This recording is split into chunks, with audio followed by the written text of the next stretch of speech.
explain what our plan is for the year, and we will. You know you have people on Zoom, right? I don't really. Hi.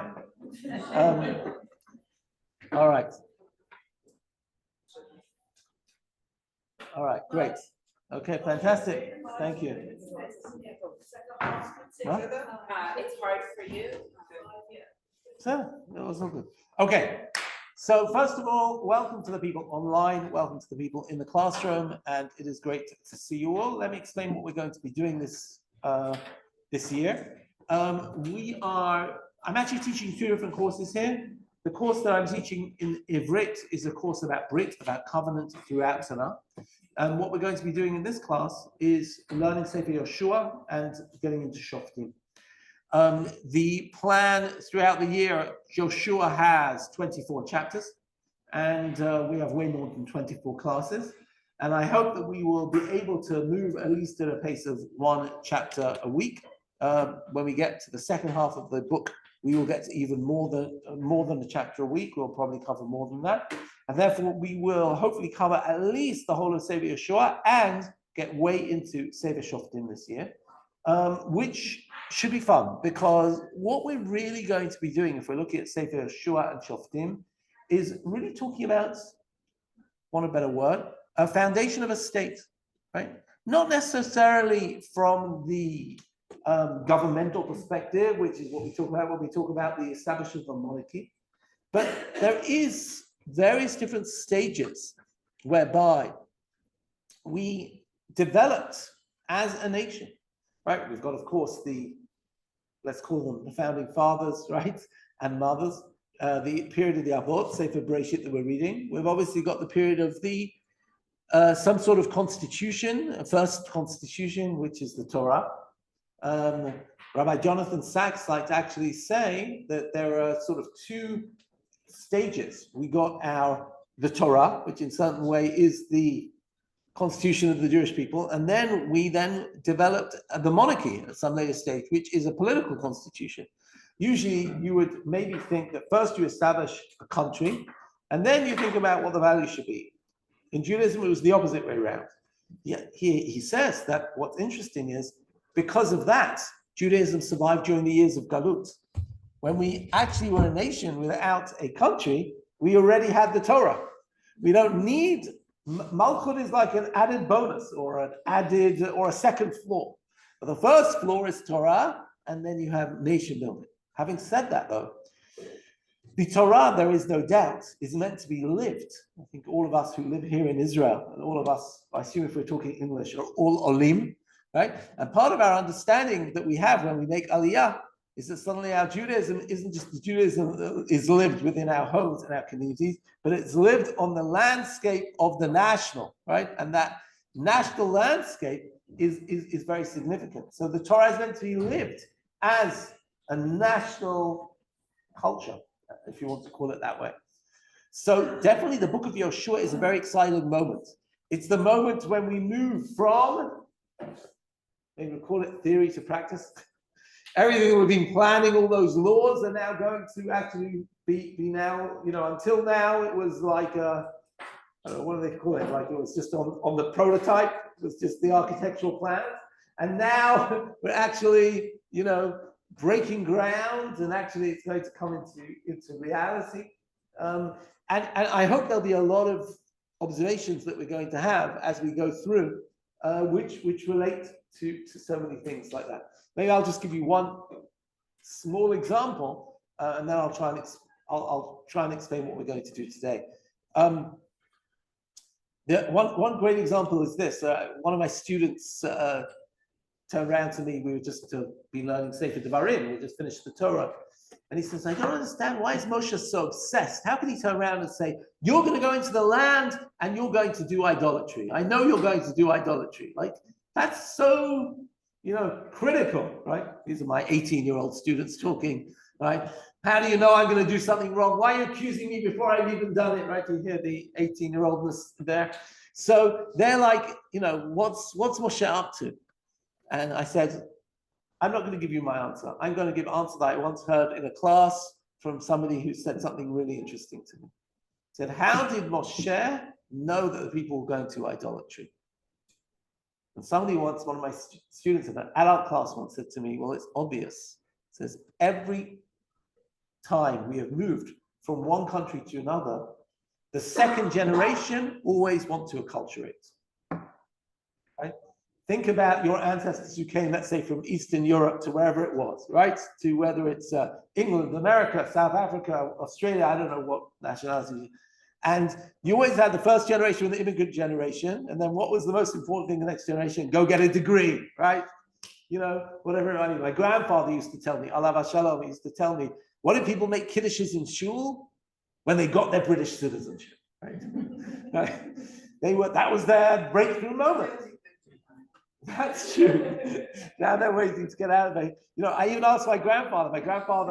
My grandfather's father came over when he was a teenager and got married in England. But my grandfather grew up in a sort of Yiddish-speaking Stanford. I said to Grandpa, how is it that when you speak Hebrew, you don't have a Yiddish accent, right? Because old Jews always had a Yiddish accent. He said, my father made sure that I would have a melamed who would teach me would teach me Hebrew with an English accent. It was even important in shul to have an English accent in your Hebrew, right? So, or let's take our kids here in Israel, right? They want to be achi kravi, they want to be, my kids are always telling me that you're only saying that because you grew up in England, but we're Israeli. And I don't know if you get these lectures, right? I get these lectures from my kids about what it means to be Israeli, and I don't really get it. And that might just be every kid says. No, and also you don't have anything if you're a parent. I know, but one of the things you don't have anything pushing for. But what I guess what I'm trying to say is that the second generation are always going to try and be more Israeli than the Israelis in some way. They're going to try and succeed in this against all odds. So now the Jewish people go into Canaan, right? They're going to go into Canaan. What do they want to be? Canaanites, right? They're like, oh, what, those traditions from dad and mom they took from the wilderness, right? There's a brave new world. We're going to be Canaanite. Moshe says, I know you're going to do idolatry because I know you're going to be curious. You're going to be curious about what it means. So all of those things we're going to be talking about in the book of Yoshua, including, of course, the notion of conquest and settlement and forming this, our what it means to form a state, and especially when we get into Sefer Shoftim, which deals with leadership, we're going to get even more into that. Yes? It's interesting. My mother was born in Germany. My father was born in the U.S., but his parents, even though we lost them when he was quite young, one was from Russia, and the other from Poland. He said his first language was Yiddish, and yet he never spoke with any kind of accent. Right. My mother never lost. So I hope you can already hear that what I'm going to be trying to do a lot of the time. We're going to be learning the Tanakh, obviously, but we're always going to be bringing it back to sort of almost like a realistic perspective, and that's what we're going to do. Okay. Today we're going to do an introductory class. We're going to be learning Sefer Yoshua. So what we're going to do today is a sort of like overview class of Yoshua through the Torah. And we're going to try and build up a resume, a sort of CV for Yoshua, and understand why it would be that Yoshua is the most ideal candidate for the job, right? So that's what we're going to try and do today in our class. Just before we talk about his CV, I'm just going to introduce myself, since some of you don't know me. And just say my name is Alex Israel. I made Aliyah about 35 years ago from England, and I live in Gush Etzion in Alon Shvut, which is actually where I've been living since I made Aliyah. Grew up in a religious Zionist Bnei Akiva type family, and studied here in Israel in Yeshivat Har Etzion, have a degree in computers and economics. But after that, decided that my passion was Jewish education, which is what I've been doing ever since. So I have smicha from the Rabbanut, and I have actually a master's from Bar Ilan in Talmud, and basically been teaching Tanakh for the last 30, 40 years, which is a joy. And the fact that I I thought that by this stage I'd definitely be burnt out from teaching, and that actually every time I step into the classroom, I find incredibly invigorating is really wonderful. I teach in Midrash Lindenau in Jerusalem and in a one-year program for boys called Yeshivat Eretz Tzvi. And this year I'm teaching here as well. I'm involved with the Rabbi Jonathan Sachs Legacy, where I'm involved with the program called Sachs Scholars, where I'm on the faculty and part of the steering committee. And it's more or less, live in Gush Etzion. My wife is American, so we call that a mixed marriage, and Baruch Hashem, 4 children, 3 grandchildren, and that sort of thing. Someone's listened to a 99 cheer. Yes, and I record a daily podcast. Yes, I record a daily Tanakh podcast, which is now going through Torah. And please God, by the end of this academic year, by Shavuot, I will actually recorded all 929 chapters of the Tanakh. When I started doing it, I just actually started with Sefer Yoshua. That's what I started with. And I thought maybe I'll just do Nevi'im Rishonim, and it sort of like kept me busy for the last 3 years. So that's what I do in my spare time, which I don't have because I do this podcast, and it sort of takes up all of my any downtime is preparing the podcast until I get to record. So let's talk a little bit about Yoshua, his background, who he is, where he comes from, and then we'll start making our way into chapter 1 of Sefer Yoshua. What's the first time that we meet Yoshua in the Torah? First time we meet Yoshua in the Torah. The Meraglim. So even before the Meraglim. Beautiful. Okay. So the first time you're going to meet Yoshua is in Shemot. By the way, I hope people have a Tanakh. Do people have?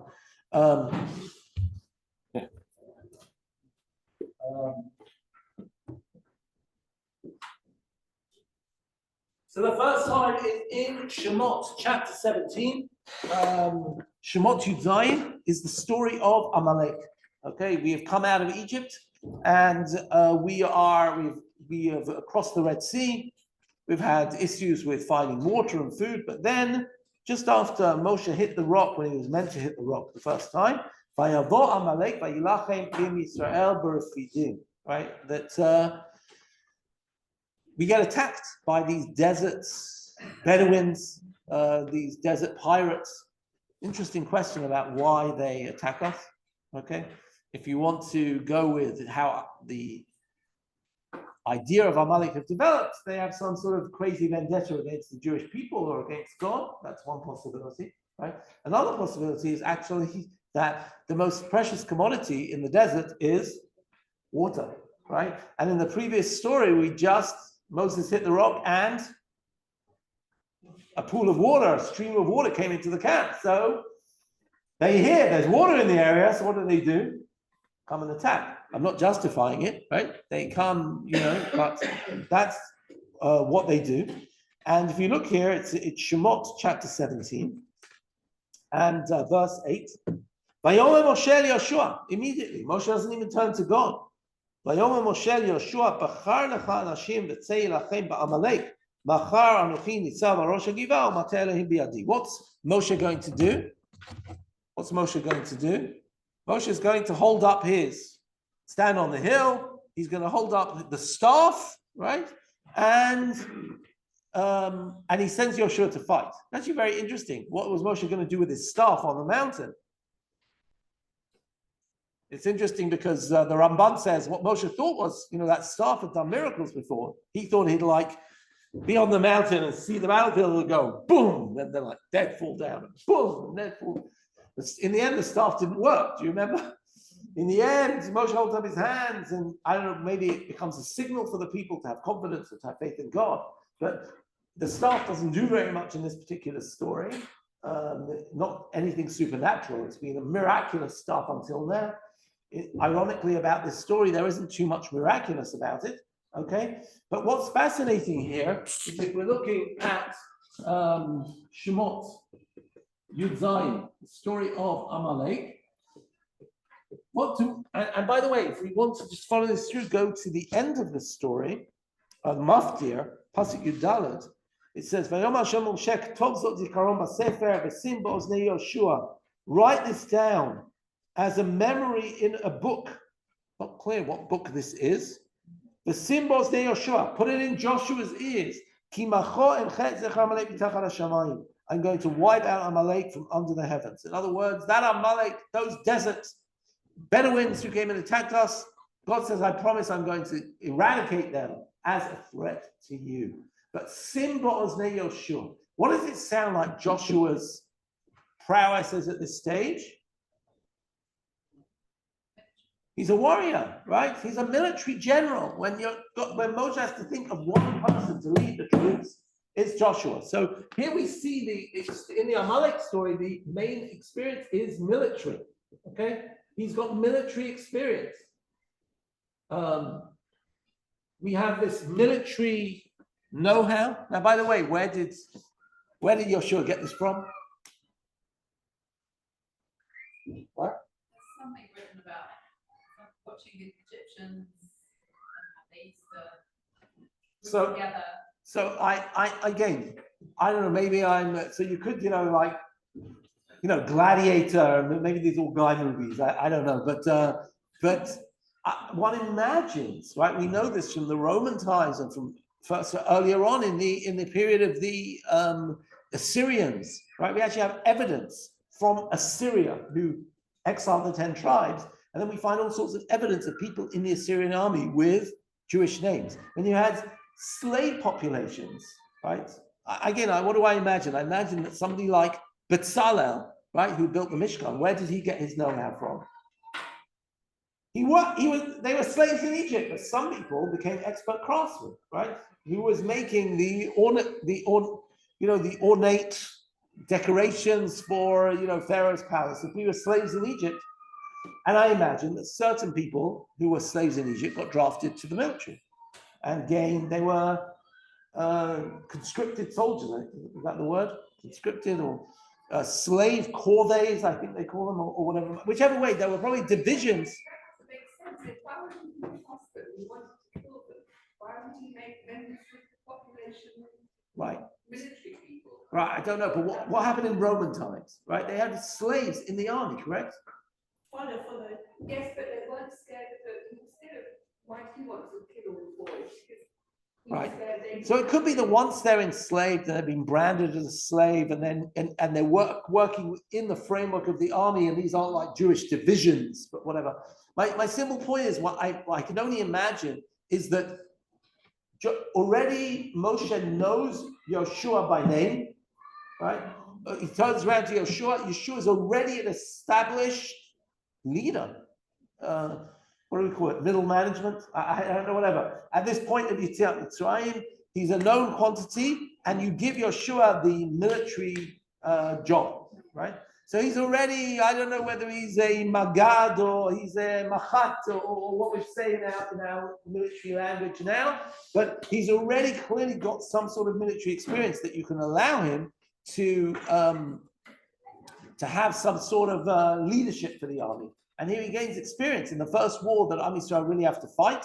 This is the first time they fight, right? At the Red Sea, they didn't fight. They got scared and they ran. Here they're fighting. So the first thing on Yeshua's CV is military experience, right? I've got experience in the army. That's what I did. Okay, where next are we going to see Yeshua? How old are you? Good question. So let's mid-20s, 30, right? 40. If you want an interesting, we actually know how old he is. Okay, in Sefer Yoshua. Oh no, sorry, I'm making a mistake. Sorry, forget it. I'm thinking about Kalev. No, we actually do not know how old Yoshua is at this stage. Okay, we don't know how old he is, but I imagine, I don't know, in his 30s, 20s. Like, what do people nowadays? When do they reach? Robert Carr, how old is the Robert Carr? He's in his 40s, 40s, 50s. Yes. And then he's the people, and he dies at age 110. Yeah, 110. So let's assume that he's alive for 30 years when they come into the land. right? So let's say he's 40 here. Okay, something like that. Okay, where's the next time we find Yeshua? Anyone? At the bottom of the mountain. Very good. Okay, so what do we find? We find that Yeshua, we're going to skip forward to chapter 24. Shemot chapter 24, at the end of the chapter. Moshe is invited to get the 2 tablets of stone. I'm reading from Perek Chafdalad Pasuk Yudbet, chapter 24, verse 12. Okay, chapter 24, verse 12. I'll try, you'll hear me, I'll try in these classes always to say the source 3 times. I learned this from a teacher of mine. His name's David Nativ. He's actually the person who really taught me how to teach Tanakh. And he always used to say that when you're in the classroom, you always have to say the Makar 3 times. It's the first time, what registers your brain is, oh, he's giving me a reference. But you don't really, then you're like, what? What's he saying? And then the second time, you hear the chapter. And the third time, you hear the verse.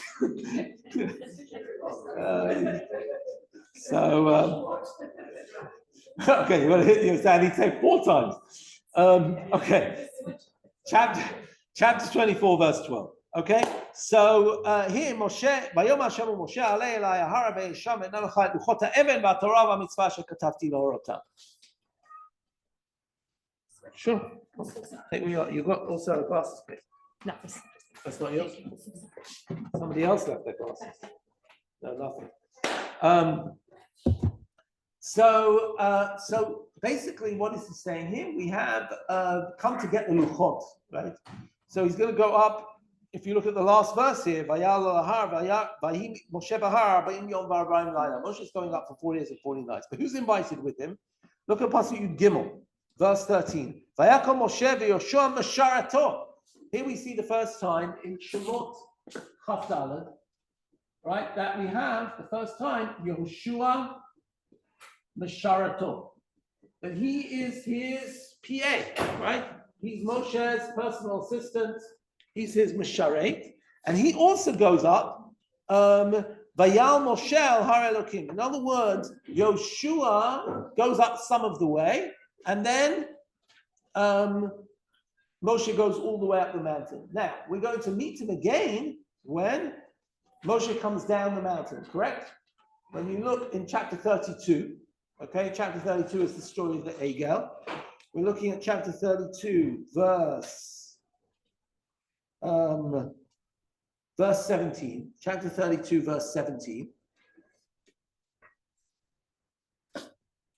Chapter 32, verse 17. And what is it saying? Moshe comes down the mountain with the luchot. The people are in the camp and they are dancing around an egel. And you see it there? Well, let's look at chapter 32, verse 15. Moshe comes down the mountain. He's carrying those 2 tablets. He's been on the mountain 40 days and 40 nights. He hears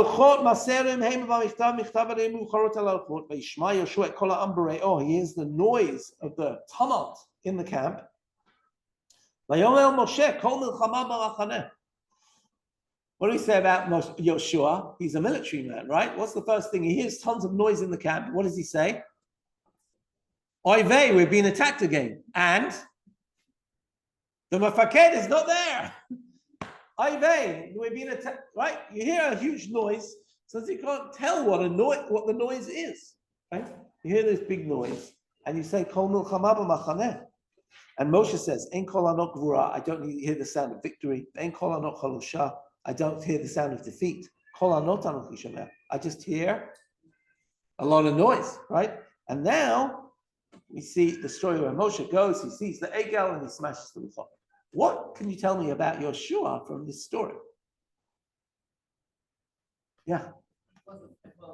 He wasn't involved in the egel. In fact, he's actually the only person in the whole camp who can claim that he wasn't either somehow involved in the egel or a bystander.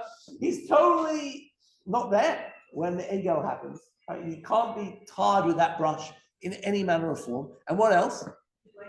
He's waiting for Moshe. He's got this phenomenal loyalty for Moshe. It sounds like he's sort of camped out. He's got his tent camped out on Har Sinai, waiting for Moshe. Like his loyalty and his attentiveness to Moshe is tremendous, right? And we see this again actually in the next chapter. Look at chapter 33. 33, in chapter 33, he says, scene where Moshe has a tent where he meets with God. And I'm looking in particular at chapter 33, verse 11. Perek Lamed Gimel, Pasuk Yud Aleph.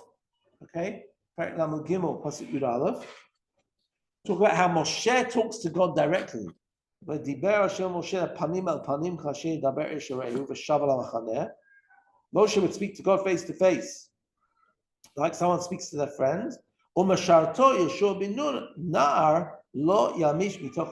word nar is a very interesting word, right? Because nar can be a whole. Nar means young. Question, of course, how young? Sometimes maybe some that's more. So nar, I don't know. You know, when Yosef is called a nar, right? And he's 17. I don't know if it relates. Some people say it doesn't relate to his age. You know, remember Rashi said that he's a nar means he was into his looks, right? Sforno said that when Yosef was a nar, it meant that he was immature. Didn't realize that by talking too much about himself, he'd get people's back up, right? But we see a nar, even Moshe is a nar boche, when he's a baby. Nar is a huge range, right? You know, like, I don't know. I can imagine if I meet my, man in shul, he might say, young man, come here, right? Even though I'm 57, right? Like young, if anyone who's older, young man, right? So I don't know what a nar means. We said he might be 40 years old, right? So I'm not sure what nar means, but whichever way, that's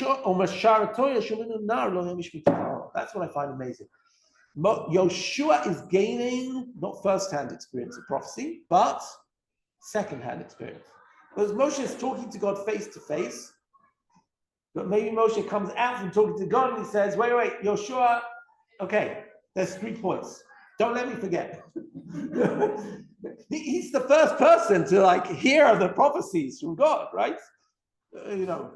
Moshe comes out, he's holding his hand, he says, oh, God's really angry today, or wow, this is a good day. Well, I just heard a fabulous mitzvah. Wow, I was so excited, right? He's going to tell, I just heard, you sure you want to hear this one?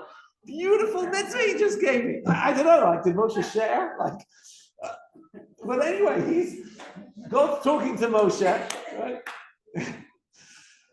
God's talking to Moshe, and Yoshua is always there, right? Yoshua is always there. So we've got this sort of a sense of in Shemot,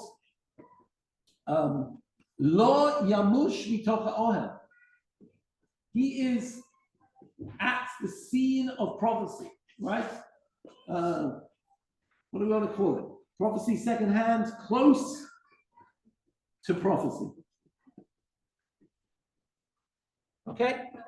Yeah. So if this is the situation, I don't know if I remember correctly, but he's criticized for how he assessed Israel, right? That there was a cause of war. Yeah, and there's a critical statement by Chazal. Yeah, why does he, even if you just look at it shut, right? Right. Moshe didn't judge him. He comes in with an assessment, and I think maybe it's also from a perspective of how am I going to react with this? I don't want to take words on it. It's not essential. Yeah, no, I don't. I don't offhand remember I just want to understand what that reaction says. So the way when I look at that scene in chapter 32, and Moshe comes down the mountain and he says, Moshe, kol milchama b'machaneh, and Moshe says, I don't hear victory, I don't hear defeat, I just hear a noise. So I hear number one that he's been camped there. There's a sense of loyalty to Moshe. He's totally in Moshe's spectacle. Number two, he's not in the camp for Egal HaZahav. The third thing is, of course, he's really nervous that if they're being attacked by Amalek again, right, which is possible, even though they've defeated Amalek, they could be coming for a second round, or it might be a different Bedouin tribe. He's not there to defend the camp, right? The people won't have a mafaked to sort of organize them. That's how I've always understood it. To me, all of that's positive, right? He's not being critical. I'll tell you where we do find him critical. And that's the next instance, okay, where we find Yeshua. Again, what I'm just simply doing, very methodologically, it's just following every reference. But what I hope we will see is slowly building up his CV and understanding the way that we gain a more multifaceted view of the individual. So the next situation we can find Yeshua, anyone, not the Meraglim, we'll get there, but the end of Parshat Ba'alotecha. Okay, we're talking about Bamidbar, chapter 11. Okay, and that's the story of Kibara Tavad. You remember when the people wanted meat, so they say, we want meat, right? Bamidbar chapter 11. And Moshe has a big failure of nerves. Right? Moshe says, kill me, I want to die, I can't hold all these people alone. And God says, appoint 70 elders, and they will all gain prophecy through you, and they will gather around the tents, right? They will gather around the tents, and they will be chosen, right? Now, what's interesting, by the way, was Yeshua chosen for that particular job? But to be one of the 70 elders? No. Maybe A, because he's not old. And number two, because he's actually Moshe's man, he's not the people's man, right? It says, gather Ziknei Israel mishotrav, part of their shotrim. But you might remember the story at the end of that episode. There are 70 elders who will receive Moshe's prophecy. And okay, so good question, which pasuk? Bamidbar, chapter 11, and we're going to look at pasuk 26. Chav Vav. Perak Yud Aleph pasuk Chav Vav. I'll read the story. Vayisharu shnei anashim b'machaneh. Two men were left in the camp. Shema echad Eldad. One was called Eldad. The Shema Sheni Meidad. Vatanach aleim haruach, and they received prophecy. V'hema b'ktuvim. They were on the list, however, for lo yatzu ha'olah, but they hadn't gone out to the tent. So they apparently were on the list somehow, but they hadn't quite gone out to the tent. Rashi has an interesting interpretation that there were 6 from every tribe. 6 times 12 is 72. But only 70 were allowed, so they were actually on the original candidacy, but they are the 2 who chose the short straw. And so therefore they weren't around the tent with the 70. They were the 2 left over, but they still somehow got prophecy. And now think about it. Moshe's just had a crisis. 70 men are meant to be getting a sort of overflow of Moshe's prophecy. And there's this sort of like, imagine you've got the Mishkan, 70 men standing in a circle around the Mishkan, Moshe's prophesying, they all get a relay in some way of Moshe's prophecy. And now 2 people out in, the suburbs. And there are 2 men getting prophecy. And verse 27, Yaratz Hanar, and somebody comes along and says to Moshe, Eldad u'meidad min Rabbi Machaneh. Oh my goodness, there are 2 prophets who are speaking in the camp. And what does Yoshua immediately do? Verse 28, Vayan Yoshua bin Nun misharei Moshe mi Bachurav. Yoshua bin Nun, who is Moshe's assistant, mi Bachurav. Bachur, maybe from Bachur, but I think it means from his best assistant, says, Vayomer Adoni Moshe Klaim. Moshe, from the word Keller, right? Imprison them, right? They're illegitimate, right? Arrest them. And now what does Moshe say? Vayomer lo Moshe, Hamakanei Tali. What, you're jealous of me? I wish everybody was prophets. I wish everybody had God's spirit. End of the story. What can we learn about Yeshua from this story? Very loyal to Moshe. What? Overzealous, right? In other words, he's very zealous for Moshe. Why does he want to imprison them? It's a threat, right? In other words, you've got 2 people running rogue, right? Saying that they are outside the authoritative framework. Right? Moshe could control those 70 men in some way, and now you've got 2 people who are off on their own, right? And now this is something you can't control. And Yeshua, what we already see is Yeshua is an institutional man. He's, worried about institutional frameworks. He says, you can't come in. You're not. You don't have your ID card, right? You don't have. You didn't get the right degree. You didn't. Now, by the way, what happens? How does Moshe respond? First of all, he corrects him, right? And I love seeing this because it shows that Yeshua is undergoing some sort of mentorship, right? He teaches him. He says, "No, actually, I understand you can take a more authoritative, but I actually have a more democratic model when it comes to prophecy. I would prefer that I don't need to control the prophecy, right?" He says, "It's not about me. Prophecy is not an area of me." Look what he says. He says, I wish everybody was prophets. Prophecy, I don't control the prophecy. It's actually God's business. If God chooses to give us to these two people, I'm fine with that. I'm sababa with that. So what I love about this is what we see, first of all, is Yeshua is he's really, everybody's coming to Moshe. The first person who's going to encounter them is actually Yeshua. They come to tell Moshe, but who meets them? Right? Yeshua is literally, he's the PA. He's like the Ozer Chaber Knesset, right? He's the person who's sitting there. He's got Moshe's cell phone, right? He controls Moshe's calendar. He decides who gets a meeting with Moshe, and somebody comes along, and being that sort of like Rosh Lishka, he's like the head of his office. He's very concerned with power hierarchies at this stage. Yeshua, yeah. No, someone else. Someone else comes along and says, "Do you know what's going on?" And they come and report. And now what Moshe says is, "Listen, I'm not so worried about it." Maybe this is Moshe's humility talking, but actually maybe it's actually teaching Yeshua a thing or two about the nature of prophecy, right? Prophecy is not something that you can hold in your hand. You can create institutions, but prophecy isn't controlled by an institution.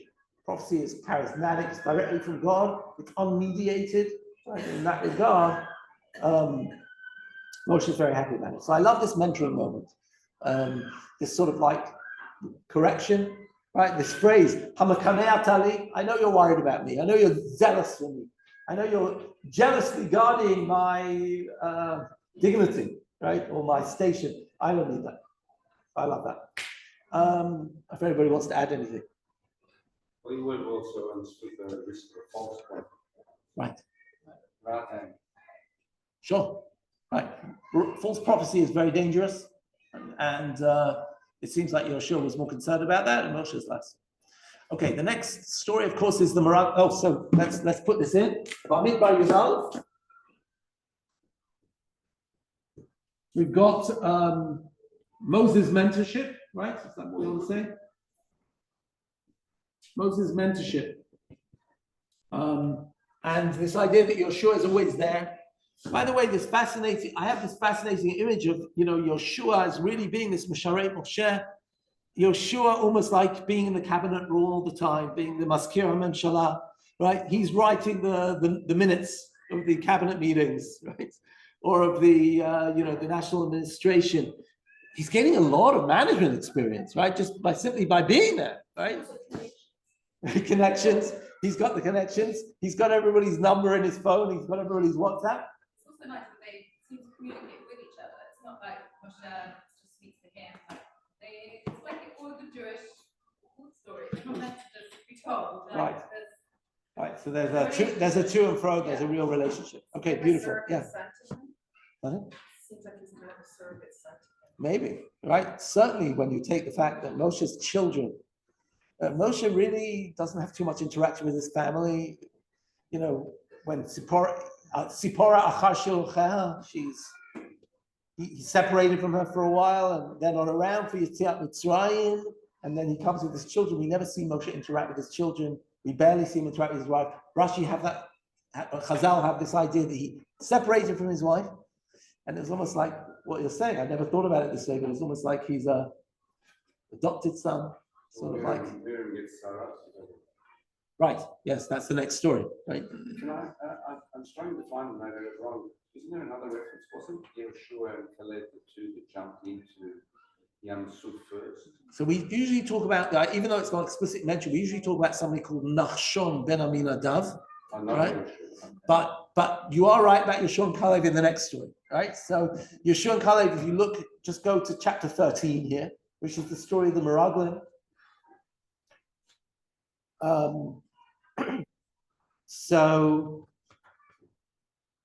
So if you look at chapter 13, we've got the 12 spies who are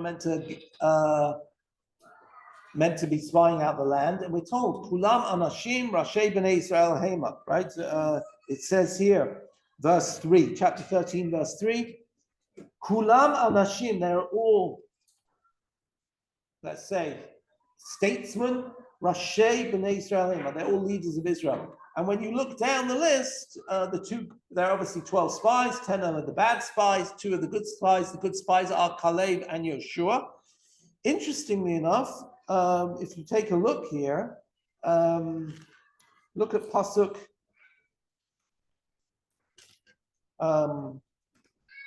Tet verse 16. Ela Shemot Anashim. These are the names of the men. Asher Shalach Moshe LaTorah Ta'aretz. Vayikra Moshe Hoshea bin Nun Yehoshua. Now, until this point, he's been called Yehoshua. And it says it here. But how did he get the name Yehoshua? His name had been Hoshea bin Nun, right? But his name was changed by Moshe to Yehoshua, right? Now, if you listed in the names of each tribe is called Moshe. Thank you. Hoshea ben Nun, right? So this is the place we find him called Hoshea, and it says Moshe called him Yoshua, right? Very interesting, this idea of a name change. When did it happen? Because already back in chapter 17 of Shemot, he was already called He's already called Yoshua. So the two possibilities. One is Rashi here, where Rashi says that at the time when he made him into one of the spies, he was already a little nervous and suspicious of this group, and therefore he said, "Ya Yoshiacha me'atzat Meraglim." May God protect you from the evil report of the Meraglim, which makes you wonder why Moshe even sent them if he was so suspicious. They come back with a bad report. But one other option is, when do we find somebody's name being changed? When they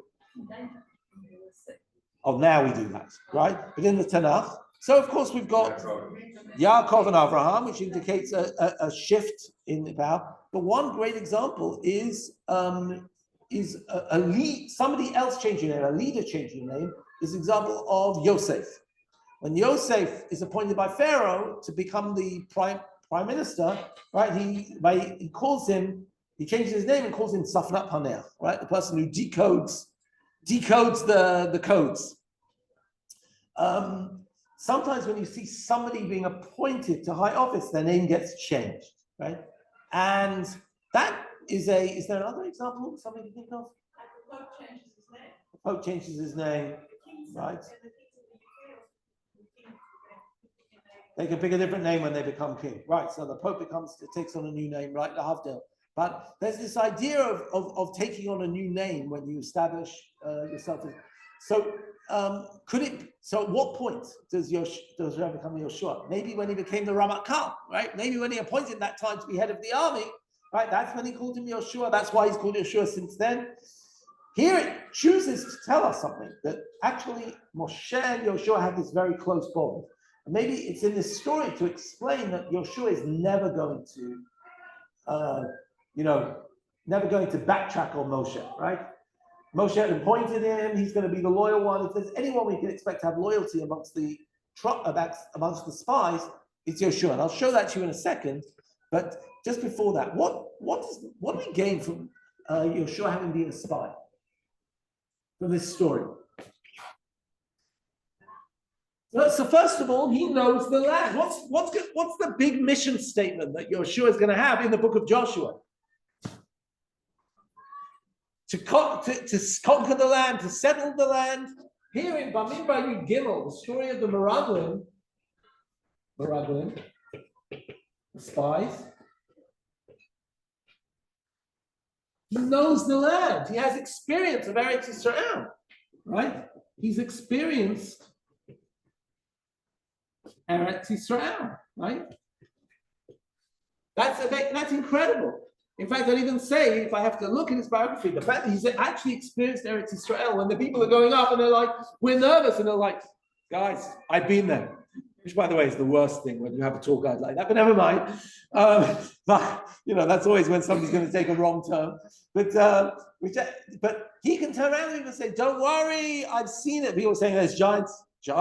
I've seen those giants. We can take them, right? Don't worry about the walls of Jericho. I've seen them, right? And also he's got this military experience.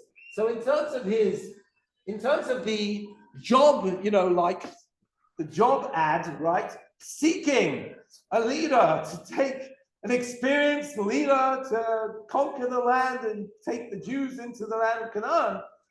Experience he has. He's been in the cabinet room. He's been close to the last leader. Military experience he has. He's actually one of that whole generation died out. So he's one of the only people who actually has experience of the land of Canaan. He's been there. He's seen it. That's wonderful. Not only that, but what else does he show through his experience with these spies? There are 12 of them. 10 come back with a bad report. Caleb and Yoshua. What? He doesn't bow to peer pressure. He's his own man, right? Now, they could be, but he's also his own man because he knows he's there as Moshe's sort of like representative. Having said that, what's fascinating is he is resolute. He's able to hold his opinions even when they're sitting at the campfire every night and all the spies are all talking and saying, "We're never going to be able to do it.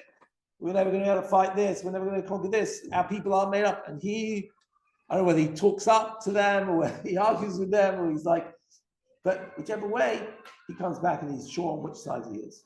One interesting thing, though, I will say, which goes back to his loyalty to Moshe, is take a look, just an interesting fact. When the spies come back in chapter 13, verse 29, let's just say they give a whole report, and they say in verse 28, chapter 13, verse 28, Pasuk Kavchet, they say the people are fierce and the cities are fortified, and immediately the people seem to have a sharp reaction, because it says, Pasuk Lamed, verse 30, Vayas Kalev et ha'am, it's Moshe.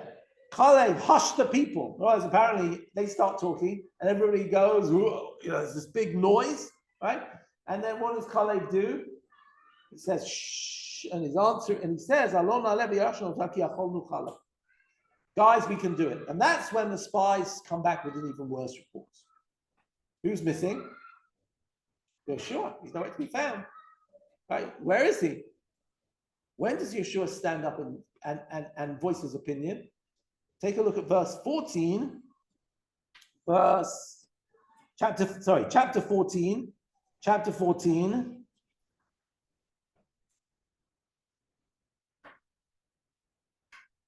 Sorry, I can't find it. Here. Chapter 14, verse 6, right? Chapter 14, verse 6. Perek Yudala Pasuk Vav. Yoshua ben Nun v'Kaleb ben Yifronam in the Torah of the Aretz Karu b'Gdehem v'Yomru Bnei Israel. Right? The land is good. We can do it. Why did Yoshua start talking there? Look at verse 5.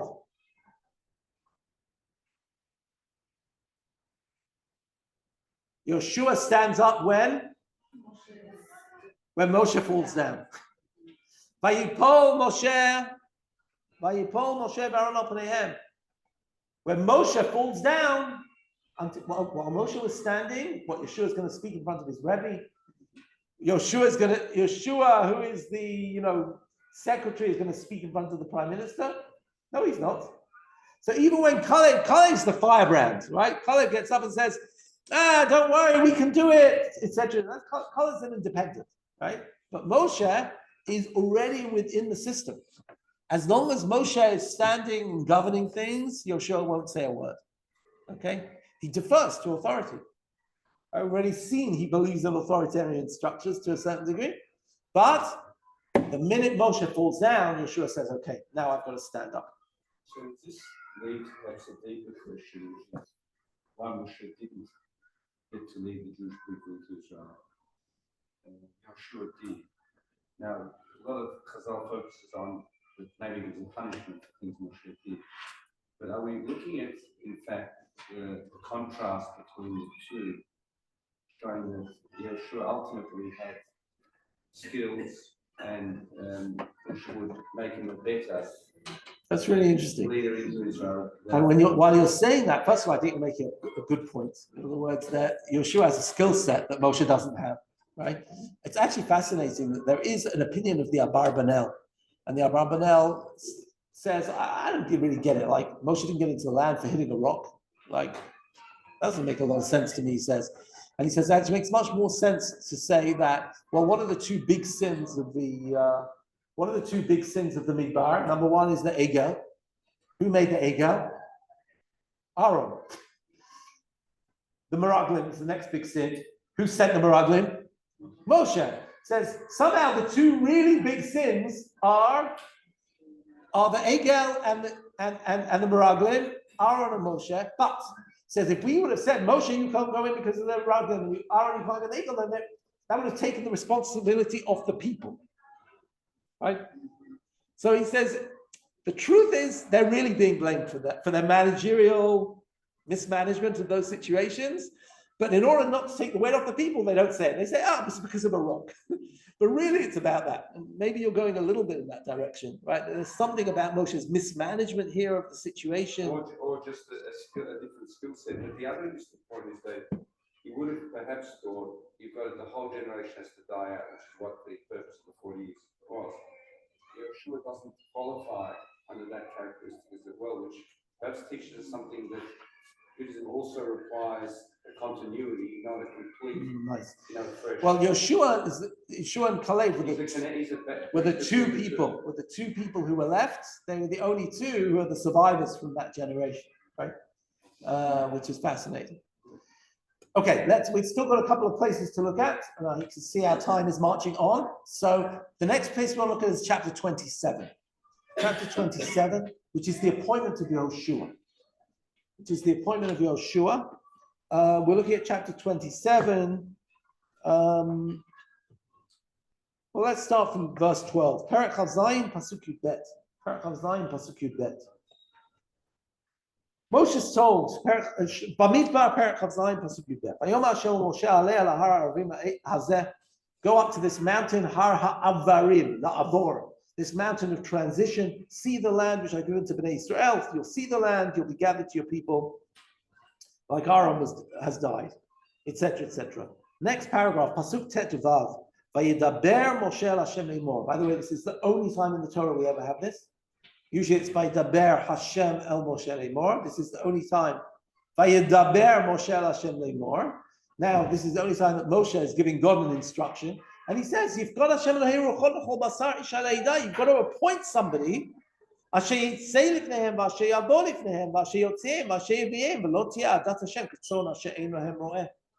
Jewish people can't be like a flock without a shepherd, right? Moshe's early life is as a shepherd. He says, if I'm the shepherd, they're the flock. But the flock's not going to do very well without a shepherd. If I'm gone, who's the leader, right? By the way, the phrase Asher Yitzei Lifnehem, Asher Yavo Lifnehem is always a military language. Who should lead them out to war? Moshe is aghast at the fact that he's being told he's dying, but nobody's taking over. Now, one of the interesting questions is, did God really want a leader? Right? Did God want there to be a national leader? Right? Moshe assumes that there should be. Right? I've heard interesting shiurim about this in different directions. But let's just go with the assumption there should be. Whichever way, God is responsive. And God says this. Vayomer Hashem el Moshe. God said to Moshe, Kach lecha et Yoshua ben Nun, ish asher ruach bo. This is the way he describes him. He is a man with spirit. That's interesting because Moshe addressed God in verse 16 as Elohei haruchot lechol basar. Elohei haruchot lechol basar. And the question is what it means. Whichever way, what you're going to do is, this is the first smicha, okay? You're going to rest your hands on him. Resting your hands is conferring your authority, your persona onto him. You know, we actually have that in the laws of sacrifices. If somebody brought a sacrifice, you rest your hands on the sacrifice, and that way you sort of put not so much your sins, but you invest it with your... Is authority the word? Can you think of a better word? Invest it with your self. Whichever way, Moshe is going to be samachta alav, so he's like transferring the baton onto Yoshua. And now look at this, very interestingly. Standing before Elazar HaKohen and before the whole community. In other words, but let's take a look. Look at verse 21, Pasuk Chaf Aleph. V'lifnei Elazar HaKohen ya'amod. He'll stand before Elazar the priest. V'sha'al lo b'mishpat ha'orim lifnei Hashem. He'll consult with Elazar for the mishpat ha'orim. You know what the mishpat ha'orim is? The breastplate. You could give certain answers. Are you familiar with this? Yeah, everybody's familiar with this. And Al piv yetzu v'al piv yavohu v'chol b'nei Yisrael yitov v'chol ha'ida. What's happening here? When Moshe wanted to go to war, did Moshe ever need to consult with the priest? No. What did Moshe say? Appoint a man and who will go out before them, come in before them, and who will take them in and lead them out, right? That's what he said. And he says, appoint Yoshua, he's a man with ruach. By the way, again, ruach, does that mean he's got prophecy? Does that mean he's independently minded? Does that mean he's got a sympathetic spirit? By the way, all of those options are in the Mefarshim, so that's why and we don't have time. But what's fascinating is, what Moshe says is, you, Yoshua, are not going to be like me. If you want to go to war, you're going to have to consult. You're going to have to talk to the high priest. In other words, now we start seeing what we might call checks and balances. We start seeing a sort of fragmented leadership. I was Moshe Rabbeinu, maybe for a special age, maybe Moshe was a unique person. We say, Lo haya k'navi k'Moshe, asher yado Hashem panim al panim. Moshe could do things, he was the sole leader at some level, even though he is with Aaron. Aaron's a mediator. But here we really find that it almost sounds like Yoshua, before he makes big decisions, has to go and consult with the high priest. I find that really interesting. We're moving down a generation. The rabbis say, Moshe is like the sun, he radiates. Yoshua is like the moon. He has reflected greatness, right? Maybe that's a bit of a backhanded insult or backhanded compliment at Yoshua.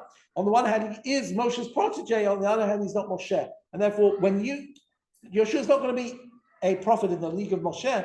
If he needs divine consultancy, he's going to have to take it through Yoshua. But also with a view perhaps to going to a land where it would be more complicated to lead.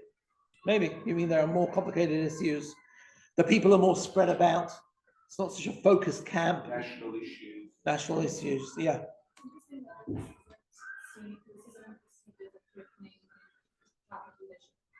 Who? This kind of leadership, whatever it is. Priest against... No, against that. He asks for it. Oh. And God said, yeah, great idea, you're saying. Yeah. Like it didn't come from God, but the response is so very different from the whole Shmuel, Shaul, God. There's no, right, when they ask for a king, right, there's this sense of, you're not so good for asking for a leader, right? We're better off without one. So the Ramakal is fine. The seed of the Ramakal doesn't sit on God. They don't need to conquer, it's a very much a military situation. Right. It's still about, when we believe that everything rests in Hashem's hands, we believe that anyway. That's it. Okay, I'm gonna look at our last source and we're turning to Devarim chapter 31. And then we'll maybe open the first page of Yoshua.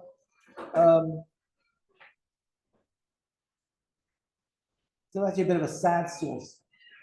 Devarim chapter 31, verse 14. Perek Lamed Aleph, Pasuk Yudalef. Devarim Lamed Aleph Yudalef. V'yom Hashem al Moshe hin karvu yamech lamut. Kara et Yoshua v'yityatzvu b'ol moed. V'atzavenu. We have this image that Hashem says to Moshe, you're going to die. Call Yoshua v'yityatzvu, and you stand b'ol moed v'atzavenu, and I will command him. V'yelech Moshe Yoshua v'yityatzvu b'ol moed. What's interesting is this image. By the way, this v'samachta yadcha alav, which we said already in chapter 27 of the Midbar, Moshe is meant to rest his hands in front of the whole nation. Moshe is meant to make it very clear that he is very happy with this new appointment. correct? But here, what do we see? That the last scene before Moshe dies is that Moshe is meant to, all the time, Moshe has gone into the tent and spoken to God, and Yeshua has been standing outside the tent. Now, for the first time, Moshe brings him in, and they both stand together inside the tent. And there are amazing midrash that Moshe stands with Yeshua, and then God says to Moshe, okay, so now you go out. I need to talk to Yeshua. And Yeshua walks out, and God says, and Moshe turns around to Yeshua and says, what do you say? Yeah? What do you say? And Moshe and Yeshua says to him, sorry, I can't tell you. It's like classified. And Moshe's like, what? What? You know, one moment, I prefer to die and not have a moment of jealousy, right? Well, it's this idea of like the changing of the guards, you know.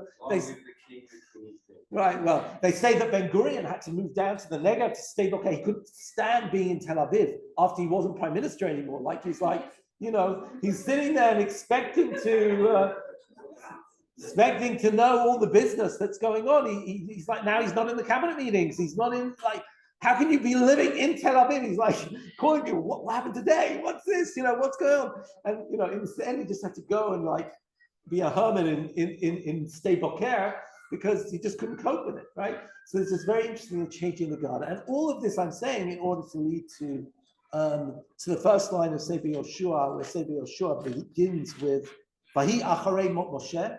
The big challenge for Yoshua is how to fill those big shoes. It is not easy to fill the big shoes of a leader who's been a leader for 40 years, right? I mean, Havdil, Elef Havdalot, right? I am a child of the 70s and 80s, but I remember the day that Thatcher stood down after 14 years in power, the Iron Lady. And frankly, John Major, who came after Maggie Thatcher, didn't stand a chance, okay? She was such a presence. She was such a power, you could agree with her or hate her, right? And there are people who do both. But still the point is, you couldn't ignore her. And she was such a towering presence, such a forceful individual. And then you get sort of a, you know, I don't mean to be too mean to John Major, but a sort of a gray-suited and gray-haired, a politician who really didn't match a little Parvia, didn't match her charisma. How is Yoshua going to step into these big shoes of this generation who've only known one amazing leader of Moshe? And that's going to be what's going to govern. But what we tried to do today is trying to cover sort of the background. Who is this Yoshua? What is the skill set we see? He's got a lot going for him. And yet the challenge of stepping into the leadership position, as we'll see when we learn Parak Aleph, is still going to be quite considerable. So let's leave it there for today.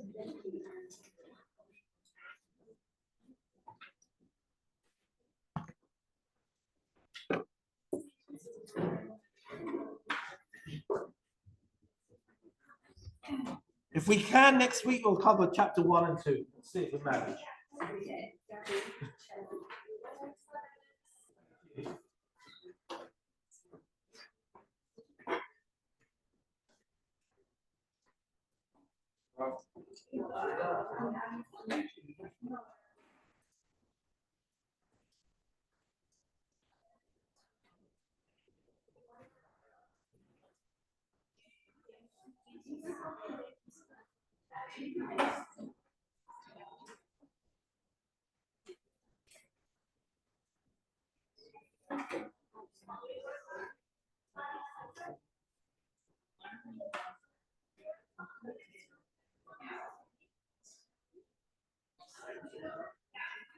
Yeah, that's the one.